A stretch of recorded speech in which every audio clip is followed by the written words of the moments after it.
Hey YouTube, welcome back to a brand new Animal Crossing New Horizons video. Now we are only a matter of days away from the first holiday event of 2023, which is none other than Festivale. This year Festivale falls on February 20th, which is of course this coming Monday, and sees Pave stop by the plaza for the third time since New Horizons launched back in 2020.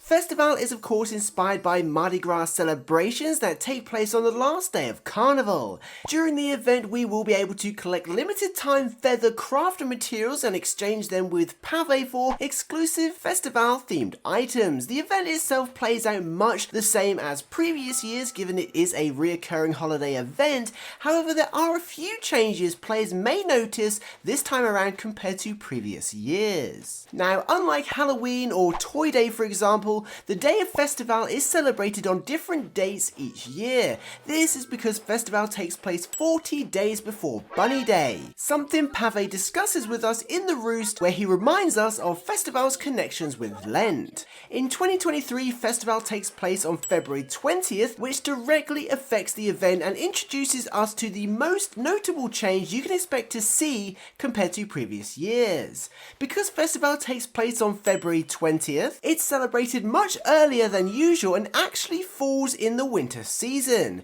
Sometimes Festivale falls in the first week of March, putting it in spring, but because it's much earlier this year, when Pave visits, our New Horizons island will still be covered in snow. Something that didn't occur last year, given Festivale was celebrated in spring once the snow had melted.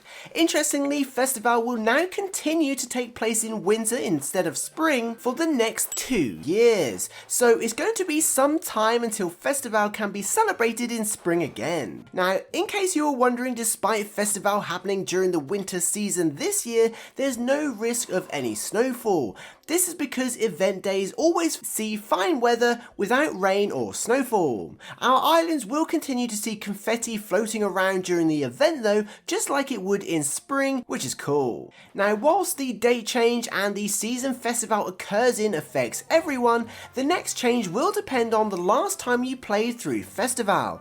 If you haven't played since launch or you're new to New Horizons, this next segment will definitely help you. As you know, feathers and rainbow feathers are a large part of the Festivale event. Feathers can be traded with Pave or used to craft rainbow feathers, and rainbow feathers can be traded with Pave or used to customize Festivale themed items you've already obtained. But a new feature that was introduced for the first time last year is that Cyrus can now be used to customize Festivale items without the need of rainbow feathers. This saves valuable time catching feathers in order to craft rainbow feathers and means you need less feathers all round. But the importance of this change to Festivale is that feathers aren't really needed outside of the event anymore.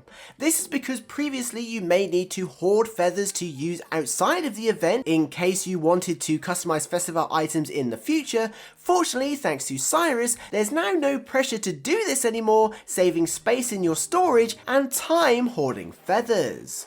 Of course, with or without these changes, Festivale remains much the same, with Festivale event items also available to purchase from Nook's Cranny in the lead up to the event. However, it's worth remembering if you trade enough times with Pave, you can earn the Festivale float, which is exclusive to the Festivale day itself, so it's still worth taking part.